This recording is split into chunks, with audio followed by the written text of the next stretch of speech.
Greetings, ladies and gentlemen. Today is September 29th. The Orioles are the AL East champs, and we're in the last weekend of baseball with 5 spots still up for grabs. Let's do it.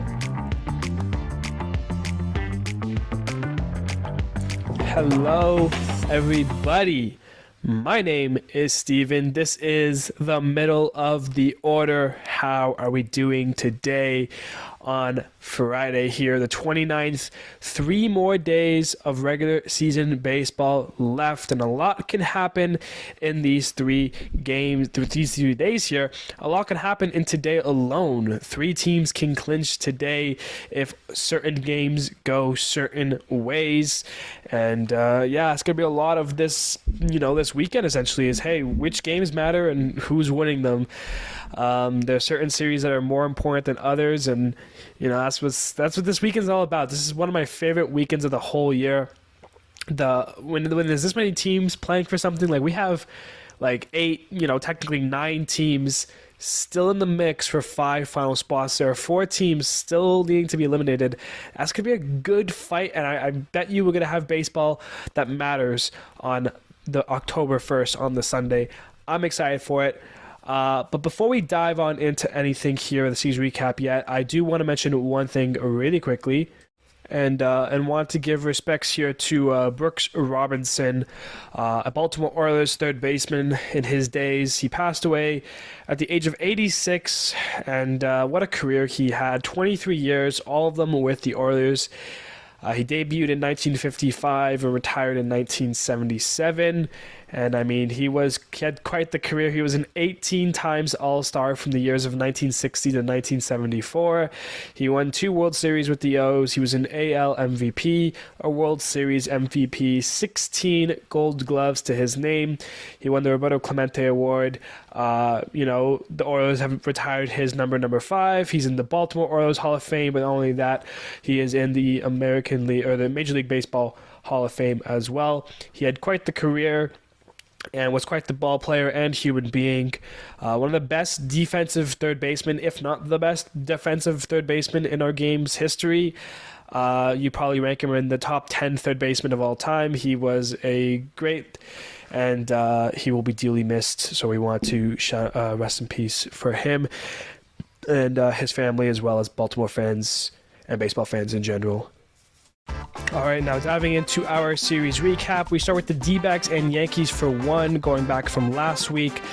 The D-backs led for a good portion in this game, but the Yankees were able to score 3 runs in the 8th inning to take the lead and able to beat the Diamondbacks. They do end up winning that series 2 out of 3 and beat the D-backs 6-4.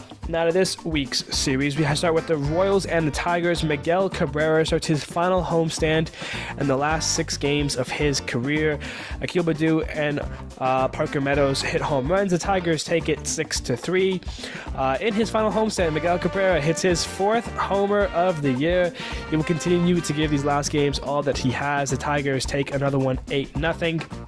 Spencer Torkelson, he hits his 30th homer of the year to finish it off a 7-run inning for the Tigers.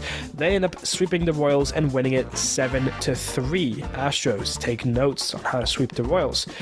Cardinals and Brewers. Tommy Edman homers in this game as Mikolas pitches a good game, leading the Cardinals to a win. But even though the Brewers still celebrated hard that day, Cardinals win it 4-1. The Brewers score 3 runs to come back in this one, and they end up being the Cardinals to even the series 3-2. And for that final game, the Brewers pitchers blank the Cardinals in the rematch and end up winning the game. They take 2 of 3 in the series and beat the Cardinals 3-0. A's and Twins. Matt Wallner hits a grand slam in the first inning, as this one was all Twins as they take the opener against the A's, beating them 11-3. Eduardo Julien hit leadoff home run to start off for the Twins. Ryan Jeffers hit a home run to tie it back up for the Twins, who scored 4 unanswered runs to get the win from the A's, beating them 6-4. The difference in this one, the last one here, was a Ryan Noda home run as the A's take the last game to avoid the sweep as they beat the Twins 2-1. Dodgers and Rockies now, a doubleheader Tuesday and 4 total games in this series. Nolan Jones hits his 19th home run of the year to help the Rockies get the first game as they beat the Dodgers 4-1. In the second game, Freeman goes deep and the Dodgers go crazy in this one. A big win to even up the series as they take it 11-2. James Outman and Freddie Freeman go deep in the third game. The Dodgers take another win versus the Rockies as they win it 8-2. And for that final game, it was all Colorado. They hit 3 home runs in the game, scored 4 runs in 2 different innings alone, and they blow out the Dodgers in this one. They'll split the 4-game set 2 each as the Rockies take it 14-5. Nationals and Orioles now for 2, and it's Gunnar Henderson. He hits a leadoff home run for his 28th of the year, and if you only care about offense, you could have turned the TV off after that, because that was the only run in this game on the first at-bat of it. Orioles win it 1-0. Second game, Adley Rutschman, he hits home run number 20 on the year while driving in 3 runs to help the O's get the win as they sweep the 2-game series here against the Nationals, beating them 5-1. Rays and Red Sox now for 2. The Rays were up 7 runs at one point in this one, and all of a sudden the Red Sox brought it back to within 1. The Rays scored 2 more runs late though, and that gave them the insurance they needed to get the win as they take it 9-7. And in the other game, Josh Lau and Isaac Paredes hit the home runs as Tampa pitchers blank the Red Sox. They get the 2-game sweep over Boston, beating them 5-0. Pirates and Phillies now. Marsh goes deep for his 11th, but the Pirates would tie it up later with 2 solo shots from Brian Reynolds and Henry Davis. That sends this game to extras, and it would be Johan Rojas with the walk-off single, which punched the Fightin' Phils ticket as the Phillies clinched their postseason berth with this walk-off win, winning it 3-2. The Phillies hit 3 home runs in this game, but the most important one, tied at 6 in the 7th, Bryce Harper, the man of clutch, hits his 21st homer of the year to put the Phillies up 1, and that was the difference in this one as the Phillies win it 7-6. For that final game, it's a leadoff Schwarber for his 46th of the year, but the Pirates fight and come back in this one with 3 straight runs. They win it and avoid the sweep, beating the Phillies 3-2. Padres and Giants now, and do any of these teams have a shot at postseason? They would need to try and sweep this series. Logan Webb and Blake Snell in a pitcher's duel, but Snell got taken out in the 6th. Webb, he finished the game. Conforto singled 2 runs in the 8th to give the Giants the lead, and Logan Webb with the complete game as the Giants take the opener, winning it 2-1. Game 2, Juan Soto hits 2 home runs as Seth Lugo almost pitched a complete game shutout, but was pulled with 1 out left to get. The Padres in control of this one and win it 4-0. And then in the final game, jumping along for the rubber match here, tied at 2, heading to extras, something San Diego has been notoriously bad at.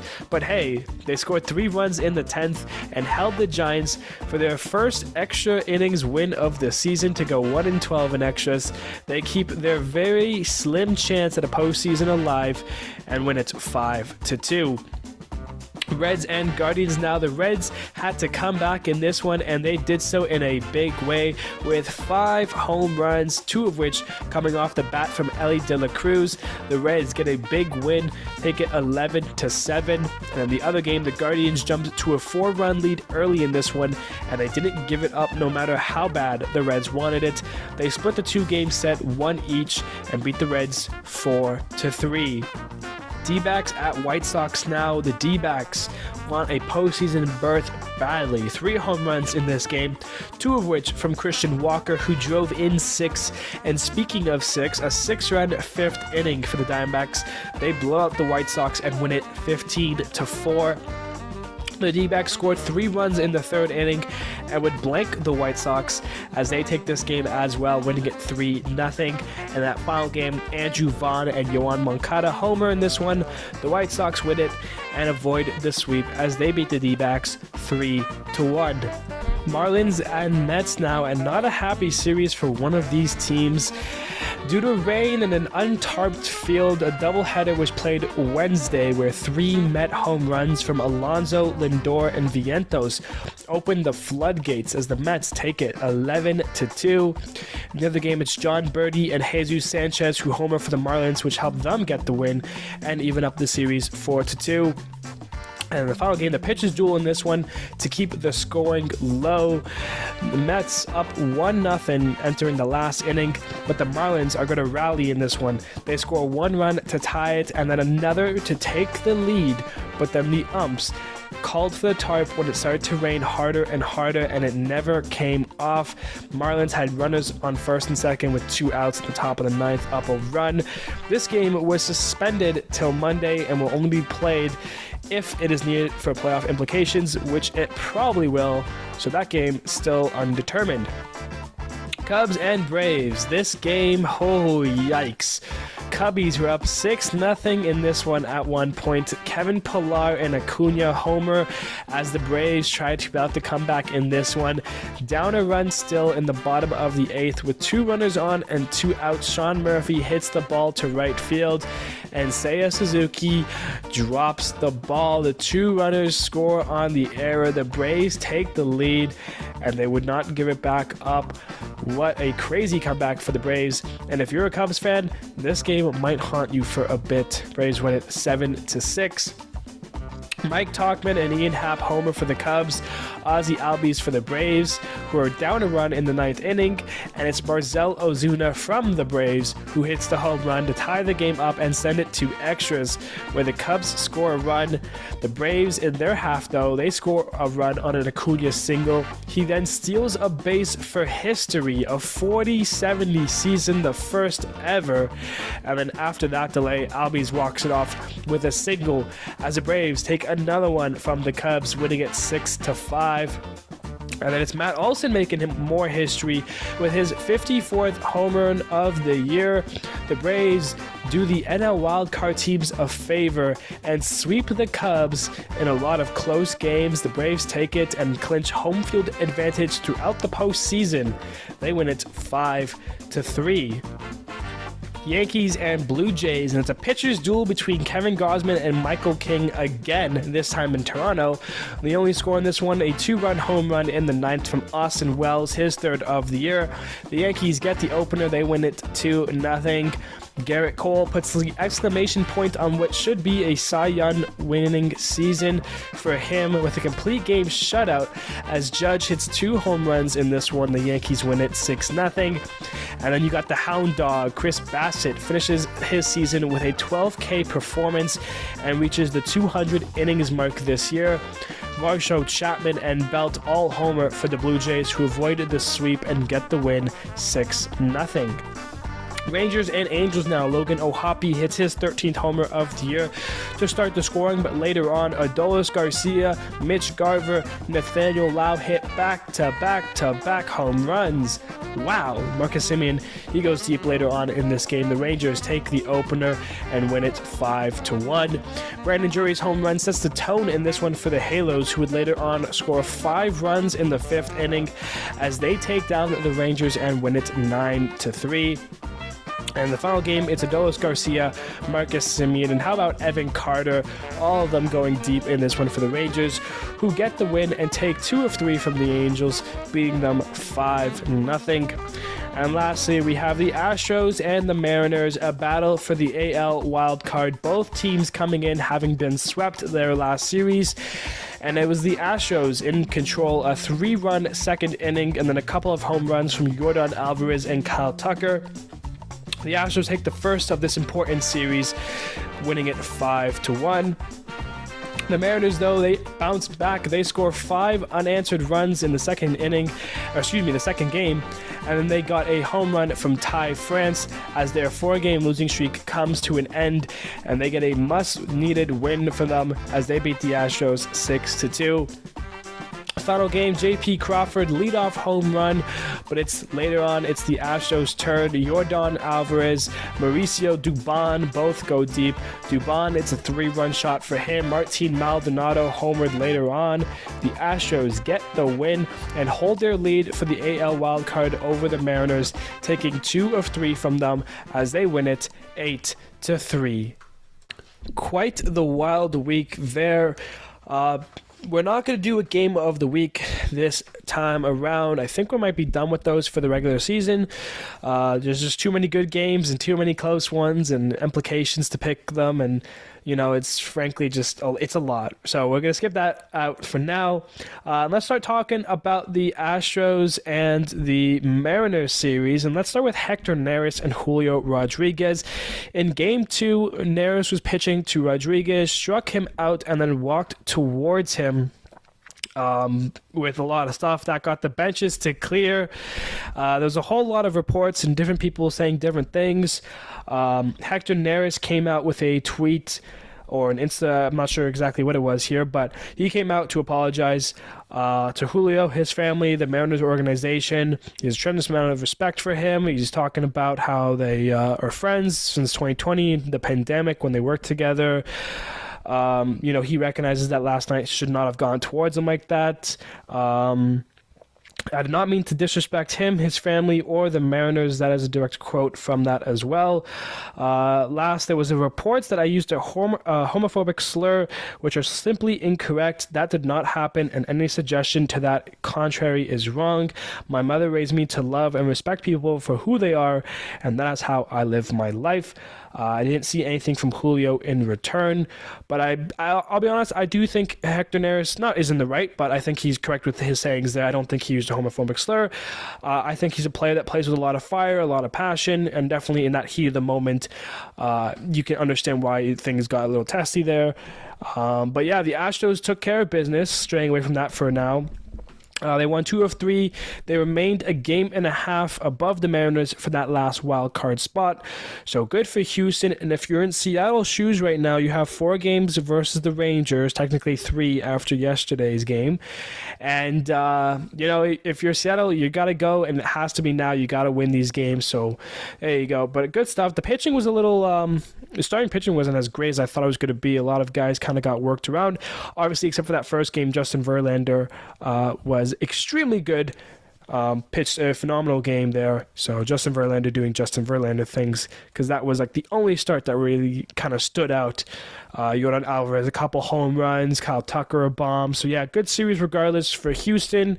For Seattle, at least you didn't get swept. Now you go take care of business against Texas. Moving along, we've got some unhappy NL teams here. We'll start with the Cubs.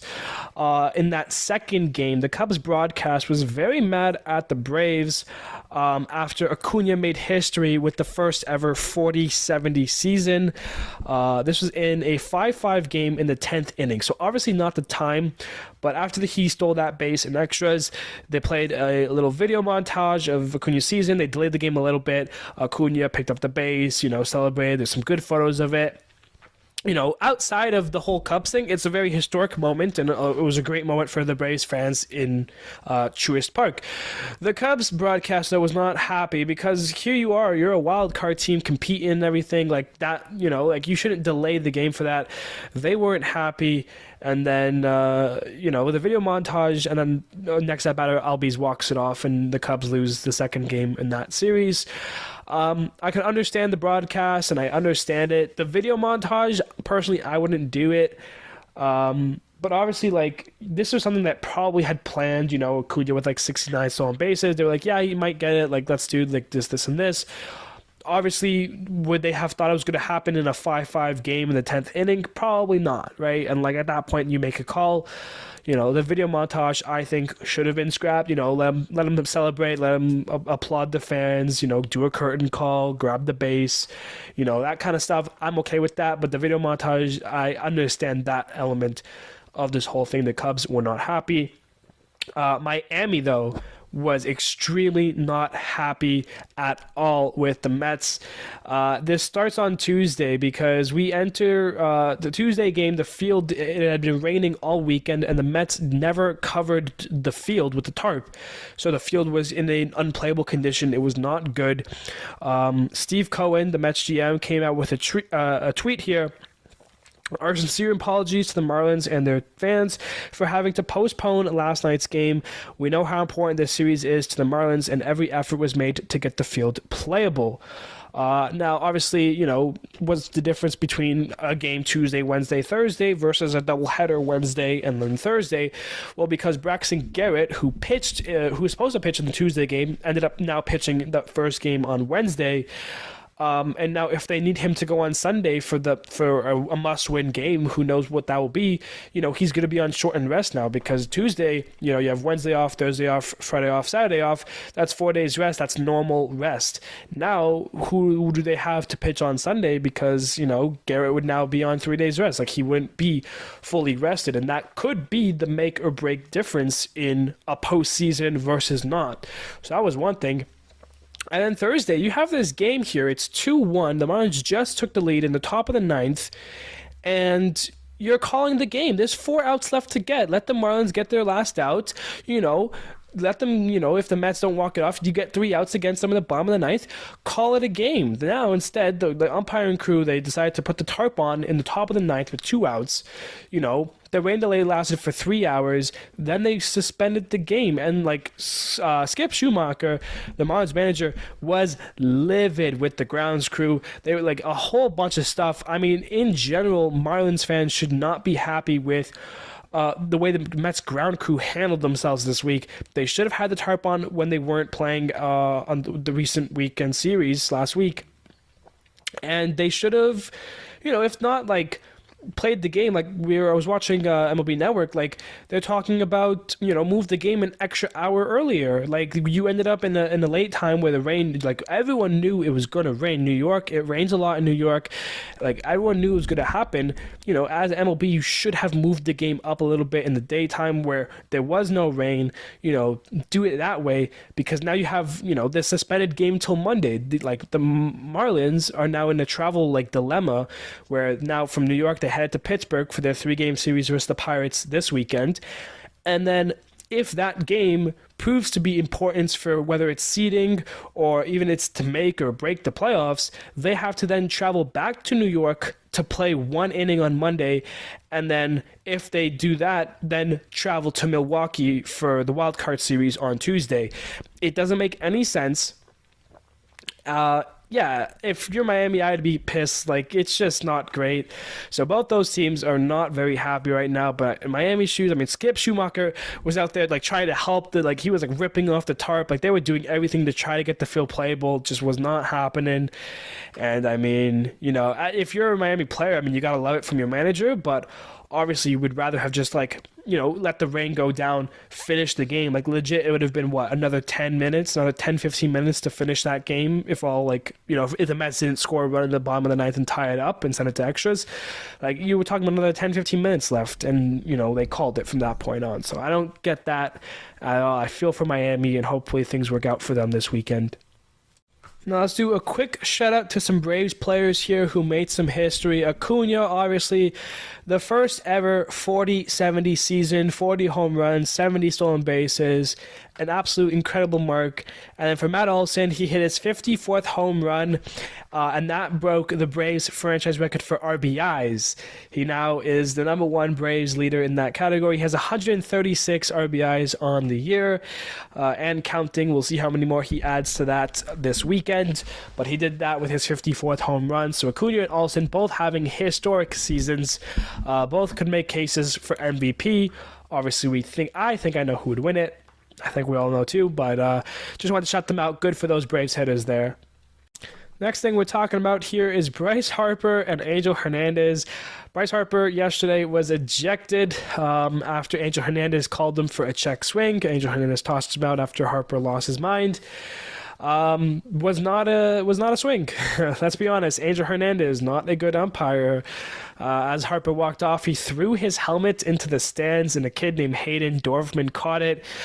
He got interviewed by the NBC crew there. Later on, security came by and told him that Harper wanted to sign it, so Harper signed the helmet.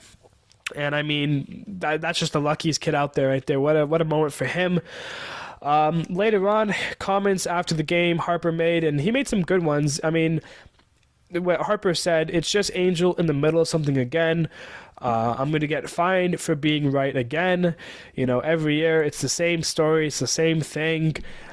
He was saying how Angel said to him that if he had saw the replay, he would know that he was wrong. Then when asked about if he did see the replay, Harper said, I didn't need to see the replay.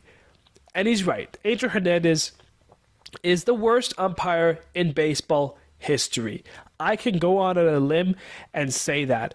Every time something, it's always him, man. Whether it's balls and strikes, if he's behind the plate, it's a god-awful game. Even when he's like at first or at third or wherever he is, he finds a way to make the game about himself. He's an awful umpire. He should never ump a game again for as long as he lives. He's bad, man. I was watching a video the other day on YouTube. Awful umpiring. I forgot there was a postseason game a few years ago between Boston and New York where he was at first base, and it was the fifth inning, and it was 6 replay reviews. All of them got overturned. He is blind. He can't call balls and strikes. He can't call a runner safe or out. He always gets it wrong, and then he gets mad at it when players talk back to him. He's a bad umpire. Harper's in the right. The whole thing's ridiculous. I'm tired of Angel, man. If he umps a game in the postseason, it's over at that point for one of those teams. Someone gets screwed over. That's just how it goes. All right, really quickly here, I want to mention Brandon Hyde, the Orioles manager. Yesterday, the first game of the series with Red Sox, Baltimore won their 100th game and clinched the AL East. And I think Brandon Hyde deserves all of the love.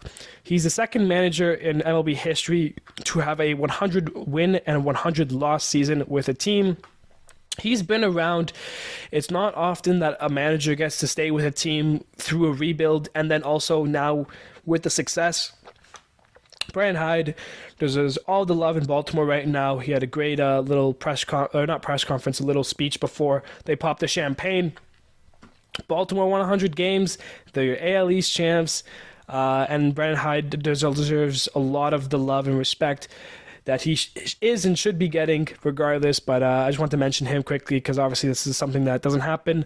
So good for him. I bet he feels great. I bet he's one of the happiest people right now, so good for Hyde.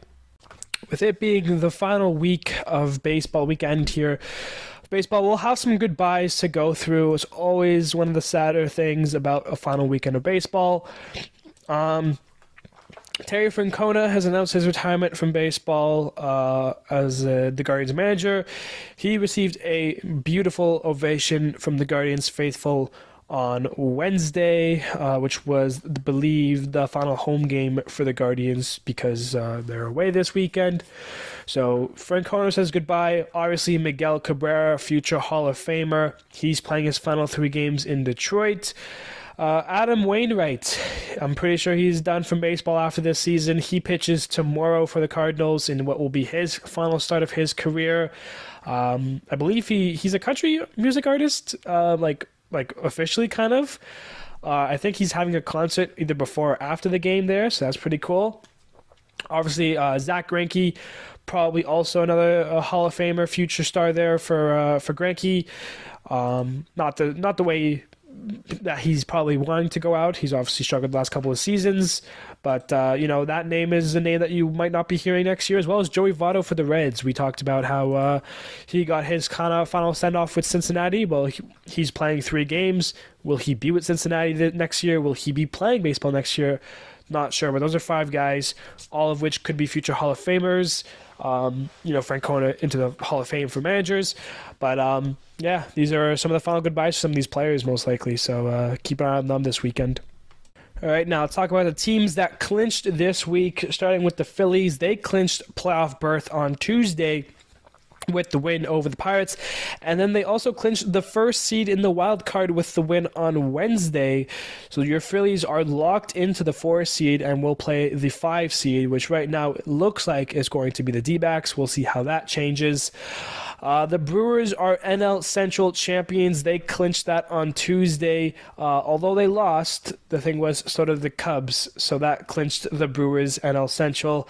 They are locked into the 3 seed and will play the 6 seed in the wild card round. And then the Orioles, obviously they had clinched the playoff berth a long time ago, but now they are officially the AL East champions. They did that yesterday against the Red Sox with their 100th win. And they are locked into the 1 seed. They will play the winner of the 4 and 5 wildcard matchup. So right now that's either Tampa Bay and Toronto. Could be Houston, could be Seattle, could be Texas still. Who knows exactly, but Tampa Bay might be one of them for sure. And the Braves, with their win yesterday, clinched home field for the playoffs throughout. As long as they keep winning, they will be the home team in the Division Series, the Championship Series, and the World Series. So good for the Braves there. The Giants are mathematically eliminated. They're Kaputskis, which leaves 4 teams left to go, excuse me.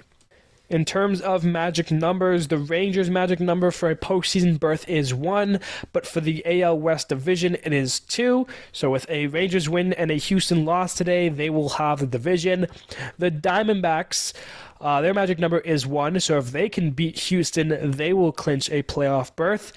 And then for the Blue Jays, their playoff berth right now is 2. So a Blue Jays win and a Seattle loss will clinch that for the Blue Jays. So all 3 of those teams can clinch as early as today. So we'll see who ends up clinching today. No hot and cold today, and no stat leaderboard. We'll do the stat leaderboard on Monday to kind of wrap up the season, who leads in stats. So for outstanding performances, we got Blake Snell, 6 innings pitched, 4 hits, no earned runs, 2 walks, 7 Ks. Justin Verlander, 8 innings pitched, 3 hits, 1 earned run, 1 walk, 8 Ks. Kyle Bradish with Baltimore, 8 innings pitched, 3 hits, no earned runs, 2 walks, 4 Ks. Kevin Gausman, 7 innings pitched, 3 hits, no earned runs, 2 walks, 5 Ks. Dane Dunning, 7 innings pitched, 3 hits, no earned runs, 1 walk, 7 Ks. David Peterson, 7 innings pitched, 4 hits, no earned runs, 4 walks, 8 Ks. Jesus Luzardo, 7 1/3 inning pitched, 4 hits, 1 earned run, 1 walk, 10 Ks. Chris Bassett, 7.2 innings pitched, 5 hits, no earned runs, 1 walk, 12 Ks. Seth Lugo, 8 2/3 innings pitched, 3 hits, no earned runs, 3 walks, 7 Ks. So close to complete game shutout. Garrett Cole with the complete game shutout, 9 innings pitched, 2 hits, no earned runs, no walks, 5 Ks. And then Logan Webb with a complete game, 9 innings pitched, 9 hits, 1 earned run, no walks, 7 Ks. That is your outstanding performances. A look now at the final upcoming series of the year with 2 possible wildcard matchups in this series here. A's and Angels, Guardians at Tigers, Yankees at Royals, Nationals at Braves, Dodgers at Giants, Twins at Rockies, Phillies at Mets, Red Sox at Orioles, Padres at White Sox. And then this is when the series start to matter. I mean, Padres if they sweep the White Sox, but then Reds at Cardinals, Cubs at Brewers, a possible wildcard matchup right there, Marlins at Pirates, Astros at D-backs, Rays at Blue Jays, another possible matchup right there, and then Rangers at Mariners. It's the last weekend, so what matters? Well, Rangers at Mariners, Rays at Blue Jays, Astros at D-backs are your big 3, and then Marlins at Brewers, Marlins at Pirates, Cubs at Brewers, Reds at Cardinals, and even if you want to count Padres at White Sox, those are the series to watch. And now we have our playoff predictor. Starting off, Astros at Twins and Blue Jays at Rays. It's the Astros and the Rays who win that. Rays at Oilers, Astros at Rangers, and it's going to be the Astros and Oilers who win that. So the championship series, Astros at Oilers, and it is the Baltimore Oilers. On the NL side, Marlins in the 6th seed at Brewers. Diamondbacks at Phillies. It's the Brewers and the Phillies. To the division series we go. Brewers at Dodgers. Brewers win that. And then Phillies at Braves. It's the Braves who win that. The championship series, Brewers at Braves. The Braves win it. We've got the 1 seeds here. Orioles at Braves. And it's your Braves who are the 2023 World Series champions. And that's going to do it for us today here. One series remaining, 3 games to go with a possible 4th for Miami if things don't go their way here. Blue Jays, Astros, Mariners, Rangers. Who misses out? Diamondbacks, Marlins, Cubs, Reds, even Padres. For the Padres, they would have to sweep the White Sox and then hope Miami, Cubs, and Reds all lose every single game they have. So a lot has to go right for San Diego. Who do I think's getting in? I think Arizona gets the 2nd seed, and I think Marlins get the 3rd seed. Over on the AL, I believe the Rangers will take the West. I think the Blue Jays get the 5 seed, and then the Astros take the 6 seed. So Seattle, you got to go here. Seattle needs to win today and possibly tomorrow to make things very, very interesting. But yeah, it's going to be a great weekend of baseball, and if you are one of these teams, fans, I would say go out and try to watch a game. Thank you, everybody, so much for listening to this, semi-final regular season episode here. Let's do it, man. Baseball, we'll be talking about it, a lot of things on Monday. See you then, baby. Take care. Thank you very much.